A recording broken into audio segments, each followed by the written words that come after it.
money bill can be introduced in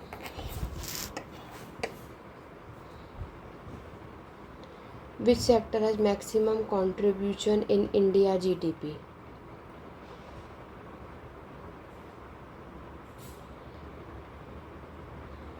Money bill can be introduced in and तक बने रहना और साथ ही साथ आपको हर एक क्वेश्चंस का आंसर भी बताते रहना है, ताकि आप ये देख सको कि दिसंबर में जो आपका एग्ज़ाम होगा उसके लिए आपको कितनी प्रिपरेशन और कितने क्वेश्चंस आप सही कर पा रहे हो। तो चलिए स्टार्ट करते हैं, बढ़ते हैं अपने आज के फर्स्ट क्वेश्चन की तरफ। 126 में आपसे पूछा जा रहा है कि मनी बिल को इंट्रोड्यूस कौन करता है। ठीक है, आपके लोकसभा के मेंबर्स, राज्यसभा के मेंबर्स, या फिर ये आइदर ऑफ द हाउसेज या सुप्रीम कोर्ट। देखो बहुत ही बेसिक क्वेश्चन है, पॉलिटी का क्वेश्चन ये आपको यहाँ पर देखने को मिल रहा है। और जैसे कि आप में से मैक्सिमम स्टूडेंट को ये बात पता ही होगी, अगर मैं आपकी आर्टिकल 109 की बात करूँ तो उसके पर्सपेक्टिव से हम ये देखते हैं कि मनी बिल जो है वो इंट्रोड्यूस सिर्फ और सिर्फ आपके लोकसभा के मेंबर कर सकते हैं। ठीक है, राज्यसभा का इसमें कोई भी पार्टिसिपेशन आपको नहीं देखने को मिलता। तो लोकसभा, जिसको आप और किस नाम से जानते हो, लोअर हाउसेस, तो लोअर हाउसेज जो हमारे इंडियन पार्लियामेंट में आप देखते हो, तो यहाँ पर मनी बिल जो है इनके थ्रू इंट्रोड्यूस किया जाता है। तो आपका राइट आंसर क्या होगा, ऑप्शन नंबर ए। नेक्स्ट क्वेश्चन की बात करते हैं 127 की तरफ, जिसमें आपसे पूछा जा रहा है कि which sector has maximum contribution in India GDP. आपको बताना है कि हमारे इंडिया की जीडीपी में सबसे ज़्यादा कॉन्ट्रीब्यूशन आपको किसका देखने को मिलता है, एग्रीकल्चर का, इंडस्ट्रीज़ का, सर्विस का, या फिर आपके मैन्युफैक्चरिंग का। तो देखो ये बहुत बेसिक सी बात है कि हमारे इंडिया की जीडीपी में सबसे ज़्यादा जो कंट्रीब्यूशन आपको देखने को मिलता है वो होता है आपका सर्विस। ठीक है, जो कि आपके प्राइमरी, सेकेंडरी और कौन से सेक्टर से, टर्सरी सेक्टर से। प्राइमरी सेकेंडरी नहीं, ये टर्सरी से, प्राइमरी सेकेंडरी और टर्सरी, हम ये 3 सेक्टर यहाँ पर देखते हैं। तो सर्विस सेक्टर, जिसको आप also called the tertiary sector भी कहते हैं, इसका मोस्ट कंट्रीब्यूशन हमें जीडीपी में देखने को मिलता है। तो 127 का राइट आंसर होगा आपके ऑप्शन नंबर सी। आगे बढ़ेंगे, नेक्स्ट क्वेश्चन की बात करेंगे। क्वेश्चन नंबर 138 में आपसे पूछा जा रहा है, एज पर सेंसस, यहाँ पर बताया जा रहा है कि आपकी जो जनगणना की जाती है उसके according a literate person is one who, तो आपके जो एजुकेटेड लोग हैं वो कितने हैं, कैन रीड एंड राइट। तो लिटरेट मतलब ऐसे कितने लोग हैं जो पढ़ और लिख सकते हैं अपना नाम, can read and right any language, या फिर वो कोई भी पढ़ और या लिख सकते हैं कोई भी भाषा। इस 7 ईयर ओल्ड और above can read and right any language, या फिर जो 7 साल के बच्चे हैं या 7 साल से प्लस के बच्चे हैं वो पढ़ और लिख सकते हैं कोई भी भाषा को। No reading writing along with arithmetic, या फिर आपके लिटरेट पर्सन वो माना जाता है जो सिर्फ पढ़ना जानता है, लिखना जानता है और आपके अर्थमेटिक के साथ। देखो यहाँ पर आपके सेंसस के अकॉर्डिंग बोला जाए तो यहाँ पर क्या बोला जाता है, एटलीस्ट यहाँ पर हम क्या देखते हैं, 7 ईयर के जो बच्चे हैं वो लिख और पढ़ सकते हो। ठीक है, कोई भी लैंग्वेज, एनी लैंग्वेज की यहाँ पर बात की जा रही है। ठीक है, और यहाँ पर जो हमारे होम अफेयर्स के मिनिस्टर्स हैं उन्होंने आपके इंडिया में सेंसस हर 10 साल में यहाँ पर कंडक्ट कराया था, ये बात आप सभी जानते हो। ठीक है, तो 128 का right answer option number C होगा कि लिटरेट पर्सन किसे कहा जाता है। नेक्स्ट क्वेश्चन में पूछा जा रहा है, आपको जुडिशरी सिस्टम से रिलेटेड कुछ स्टेटमेंट दे रखे हैं, कौन सा स्टेटमेंट गलत है पूछा है, गलत बताना है आपको। ठीक है, आपके ऑप्शन है every law passed by the parliament need approval of the supreme Court. तो यहाँ पर पार्लियामेंट ने जो भी कानून पास किया है तो क्या उसको वो कानून अप्रूव करने के लिए सुप्रीम कोर्ट की परमिशन चाहिए होती है, या फिर सुप्रीम कोर्ट उसको अप्रूवल देता है तब वो कानून आपका पास होता है, या फिर judiciary can strike down a law if does not against the spirit of the constitution, judiciary is independent of the executive, या any citizen can approach the court if his rights are violent. तो judiciary, executive और आपके parliament के 3 part होते हैं, legislature. तो आपके judiciary का पार्ट पूछा है, आपके पॉलिटी से रिलेटेड क्वेश्चन पूछा गया। तो जल्दी बताइए कि आपके अकॉर्डिंग 129 का राइट आंसर क्या होना चाहिए। देखो यहाँ पर अगर हम सबसे पहला क्वेश्चन अगर आप देखते हो, देखो सबसे पहला ऑप्शन जो हम देखते हैं, जो भी पार्लियामेंट ने लॉ पास कर दिया है तो उसको बिल्कुल भी ज़रूरत नहीं है आपके सुप्रीम कोर्ट की अप्रूवल की। ठीक है। तो इसी वजह से क्या होगा, आपका जो पहला ऑप्शन है वो गलत होगा। जुडिशरी सिस्टम आपको पता है कि ये आपके इंडिपेंडेंट होता है, आपके एग्जीक्यूटिव के साथ भी और आपके लेजिस्लेचर इससे बिल्कुल अलग होता है। सुप्रीम कोर्ट जो है वो आपके कैन इंटरप्रेट कर सकता है हमारे कॉन्स्टिट्यूशन ऑफ इंडिया में, ठीक है। सुप्रीम कोर्ट जो है वो आपके सारे डिस्प्यूट ले सकते हैं, लाइक गवर्नमेंट और सिटीज़न के बीच में अगर होगा, स्टेट गवर्नमेंट या सेंट्रल गवर्नमेंट के बीच कोई लड़ाई झगड़ा हो, या फिर दो से ज़्यादा स्टेट की कोई गवर्नमेंट मैटर देखने को मिलता है, तो वो सारे में सुप्रीम कोर्ट का इन्वॉल्वमेंट आपको मिलेगा। लेकिन जो भी लॉ आपके इसका अपोजिट होता है, ठीक है, मतलब अगर जुडिशरी ने कोई भी लॉ बनाया है, पार्लियामेंट के थ्रू पास किया जाता है, तो उसमें सुप्रीम कोर्ट का कोई रोल नहीं होता, ठीक है। Every law passed by parliament need judicial approval. तो यहाँ पर क्या होता है कि अगर पार्लियामेंट ने आपके कोई भी कानून पास किया है तो उसको सुप्रीम कोर्ट की अप्रूवल की ज़रूरत नहीं पड़ती, उसको किसकी अप्रूवल की ज़रूरत पड़ती है, आपके जुडिशियल की, ठीक है। जुडिशियल की अप्रूवल की रिक्वायरमेंट होती है, ना कि सुप्रीम कोर्ट की। तो right answer option number A होगा, ठीक है।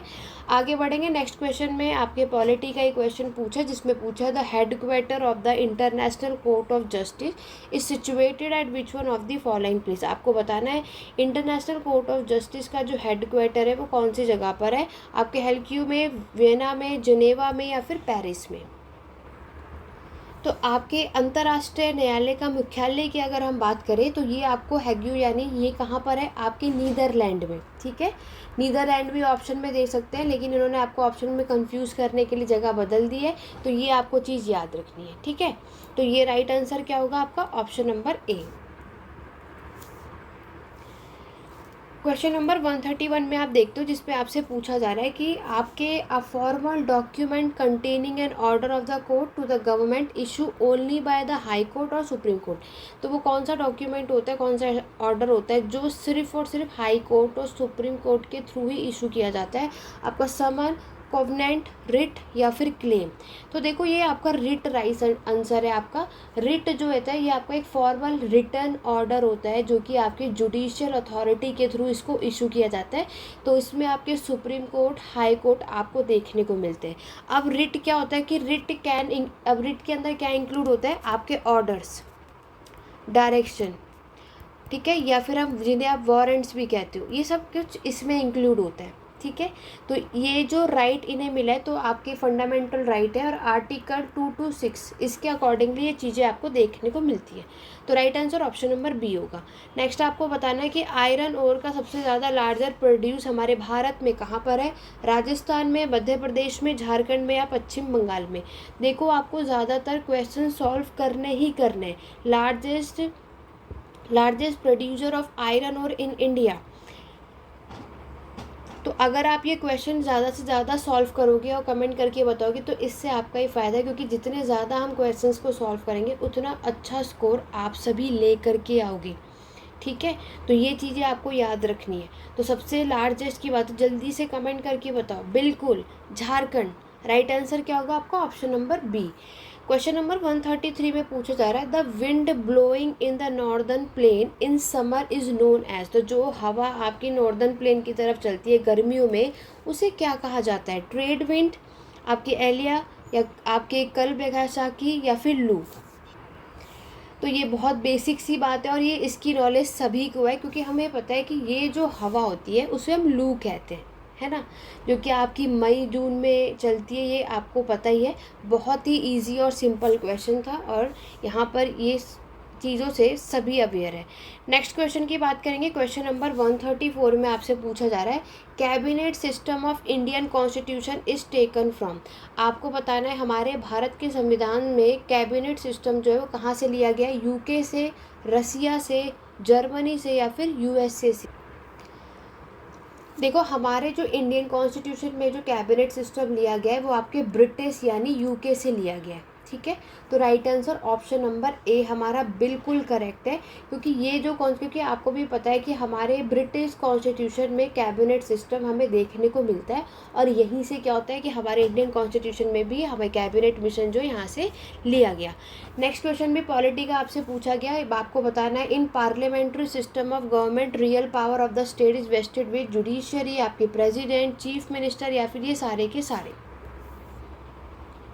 तो आपके जो real power parliament system government का वो चीफ मिनिस्टर के हाथ में होता है, ठीक है। नेक्स्ट क्वेश्चन में आपको बताना है which one of the following is not a study area of social science and middle class level. तो इसमें से आपको बताना है मिडिल क्लास लेवल में सोशल स्टडीज़ का इसमें से कौन सा पार्ट नहीं है, आपका सोशियोलॉजी, ज्योग्राफी, पॉलिटिकल साइंस या फिर हिस्ट्री। तो अगर हम सोशल साइंस की बात करें तो आप उसमें ज्योग्राफी भी पढ़ते हो, हिस्ट्री भी पढ़ते हो, पॉलिटिकल साइंस भी पढ़ते हो, बट सोशियोलॉजी जो है वो हमारे सोशल साइंस का पार्ट नहीं है। तो right answer option number A होगा। नेक्स्ट क्वेश्चन की तरफ बढ़ते हैं। नेक्स्ट क्वेश्चन में आपसे पूछा जा रहा है पेडागोजी का क्वेश्चन आपसे यहाँ पर पूछा जा रहा है। तो पेडागोजी में आपसे पूछा जा रहा है the teacher should make the student aware that the privileges and responsibility of citizenship में इंक्लूड। तो वो परफॉर्म करेंगी कोई भी religious activity, obeying the law यानी जो कानून है उसके हमें मानना है, ओइंग अ हाउस, या ऑल ऑफ दी अबव। तो देखो उसके लिए टीचर क्या करेंगे कि हमें ज़्यादा से ज़्यादा आप रिलीजियस एक्टिविटीज़ को परफॉर्म करोगे, तभी ये सारी चीज़ें आप यहाँ पर देख सकते हो, है ना। तो राइट आंसर आपका ये होगा। क्वेश्चन नंबर 138 में which one of the following is not a creative activity in teaching of social study. तो सोशल स्टडीज़ में आपकी क्रिएटिव एक्टिविटी इसमें से कौन सा नहीं होगा, डिस्कशन करना, मॉडल बनाना, चार्ट बनाना, या रोल प्ले करना। तो देखो ये रोट प्ले यानी रोट लर्निंग जो है ये बिल्कुल भी क्रिएटिव एक्टिविटी में नहीं आता, क्योंकि देखो आपने कई बार पढ़ा है कि रोट लर्निंग की अगर मैं बात करूँ तो ये क्या कहा जाता है, ये आपके एक मेमोराइजिंग का मेथड है ना, जिसमें हम लोग रटते हैं, याद करते हैं, बार बार रिपीट करते हैं, और इसकी तरफ तो हमें बढ़ना ही नहीं है।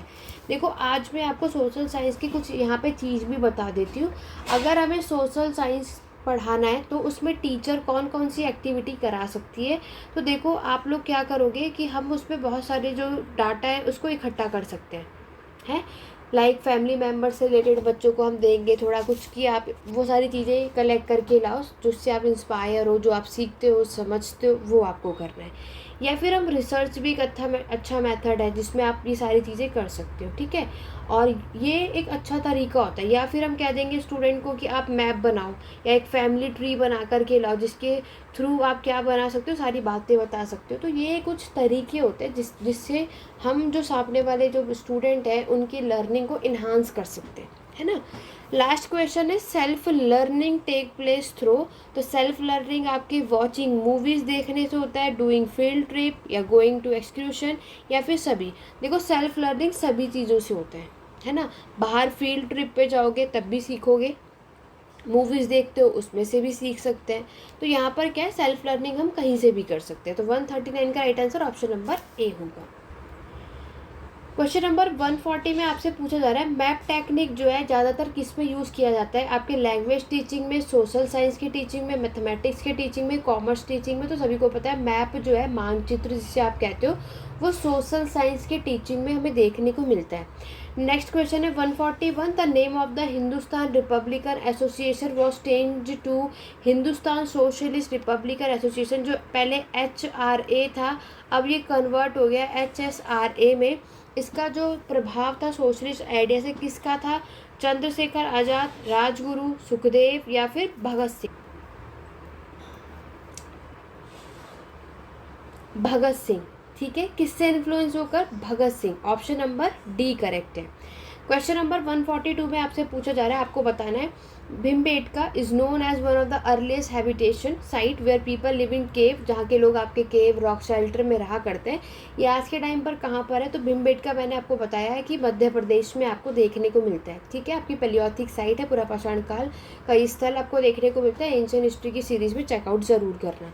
क्वेश्चन नंबर 143 में आपसे पूछा जा रहा है many of the cave in which early people live have painting on the wall.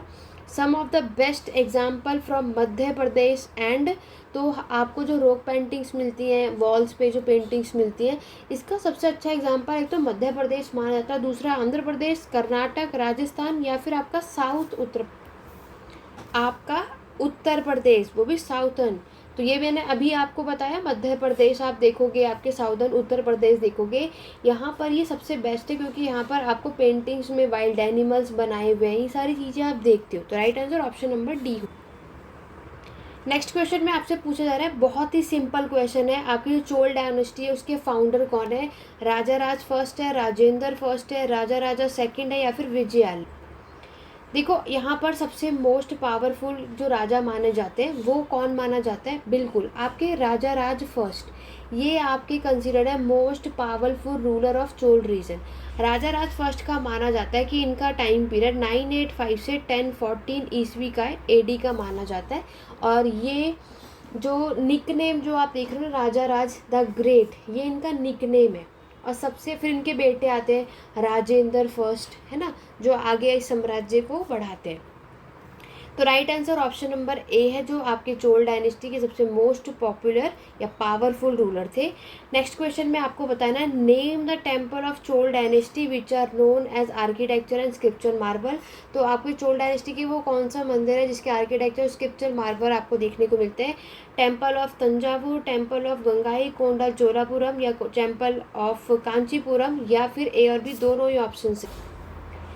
बिल्कुल यहाँ पे ए और बी दोनों ही आपका करेक्ट है, ठीक है। कांचीपुरम टेम्पल ये तो आपकी किसकी कैपिटल मानी जाती है? आपकी पल्लव डायनेस्टी की बात हो रही है, लेकिन यहाँ तो चोल डायनेस्टी के बारे में पूछा है। चलिए नेक्स्ट क्वेश्चन की बात करते हैं। क्वेश्चन नंबर 146 में आपसे पूछा जा रहा है, a fortification settlement with soldier is known as. तो जहाँ पर हमारे जो सैनिक रहते हैं उस जगह को क्या कहते हैं? आप hinterland, garrison town, fort area, इसमें से कोई नहीं। तो मैंने आपको ऑलरेडी पढ़ा दिया था एंशिएंट हिस्ट्री की प्लेलिस्ट में, जो हमने चैप्टर देखे थे। और जो हमारे फोर्टिफाइड सेटलमेंट जहाँ पर सोल्जर सैनिक रहा करते हैं उसे आप क्या कहते हो? Garrison town. कई बार सीटेट पे ये क्वेश्चन रिपीट हो चुका है। क्वेश्चन नंबर 147 में आपको बताना है, during the Indian independence movement many Muslim in India demanded a separate state from Pakistan of. तो आपको बताना, जब हमारे देश को आज़ाद करने के लिए जो इतने सारे मूवमेंट चले थे, तो बहुत सारे मुस्लिम्स ने आपकी डिमांड की थी एक सेपरेट स्टेट पाकिस्तान की। Remain under British control, prevent future invasion from Afghanistan, China. तो क्यों मांगी गई थी इसकी बात कर रहे हैं, ताकि वो जो ब्रिटिश कंट्रोल के अंडर में, इसलिए आप ये चीज़ देखते हो, या फिर ये फ्यूचर में जो आक्रमण होते हैं अफगानिस्तान चाइना का, उससे बचने के लिए। Address concern about their status as a religion minority, या protect the sacred river and the Indus and the. तो ये सारे ऑप्शन आप जब रीड आउट करोगे तो बहुत ही सिंपल वे में हमें समझ आ रहा है कि इसका right answer option number C होगा, है ना। पढ़ेंगे क्वेश्चन नंबर 148 में आपसे पूछा जा रहा है, आपको बताना है बिटवीन 1945 से 1947 आपके हिंदू और मुस्लिम्स के बीच में जो डिफरेंस आपको देखने को मिलता है, तो वो सिपोही म्यूटानी था, आपका सॉल्ट मार्च था, या फिर जो पार्टनिंग ऑफ द इंडियन सब कंटेंट था, या policy of non alignment.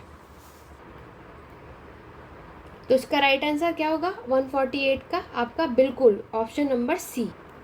Question number 149 में आपसे पूछा जा रहा है कि व्हाट इज स्मेल्टिंग। स्मेल्टिंग क्या होता है? ये एक process of smelling any of, या it is a process of separating metal from their ore by use the heat. देखो करेक्ट आंसर क्या है? स्मेल्टिंग का मतलब क्या होता है कि एक ऐसा प्रोसेस होता है जिसमें आप मेटल को सेपरेट करते हो ओर से, हीट की मदद से, ठीक है। लास्ट क्वेश्चन है 150, the Japanese word tsunami mean. जो जैपनीज वर्ड है सुनामी, इसका मतलब क्या होता है? Harbour waves, huge waves, earthquake, या फिर ये एक वॉल्केनिक एरप्शन है। तो राइट आंसर बिल्कुल ज्योग्राफी का क्वेश्चन है, ऑप्शन नंबर ए आपका बिल्कुल करेक्ट है। और देखो यहाँ पर कभी कभी हमारे सीटेट पे ये भी पूछ लिया जाता है कि सुनामी जिसका मतलब होता है हार्बर वेव्स, ये कौन सा वर्ड है? Japanese, Germany, Latin, Greek. तो याद रखना है कि ये जापानीज वर्ड है। आज इन्होंने इस तरीके से आपसे क्वेश्चन पूछा है, नेक्स्ट में ये किसी और तरीके से भी पूछ सकते हैं ना। तो अगर आप कभी भी कोई भी क्वेश्चन करो तो क्वेश्चन को भी याद करना है, क्योंकि उस क्वेश्चन से भी कभी आंसर पूछा जा सकता है। और जो आंसर मैंने आपको बताई सारी चीज़ें आपको करनी है। तो आज की क्लास में हमने कम्प्लीटली आपके टोटल जो बहुत सारे प्रीवियस ईयर क्वेश्चंस के, ये पूरा एक क्वेश्चन पेपर था जिसमें 60 क्वेश्चंस थे। बाकी के जो क्वेश्चंस है वो प्रीवियस सेशन जो मैंने आपको कराए उसमें डिस्कस कर दिया। बाकी हमने आज कंप्लीट कर लिया। आशा करती हूँ आज की वीडियो आपको हेल्पफुल रही होगी। इसी तरीके से हम अपनी सीरीज़ को कंटिन्यू रखेंगे। कोई भी डाउट या क्वेरी तो आप कमेंट के थ्रू पूछ सकते हैं। तो चलो सुनना, आज की क्लास में बस इतना ही। मिलते हैं अपने नेक्स्ट वीडियो में। Thank you for watching.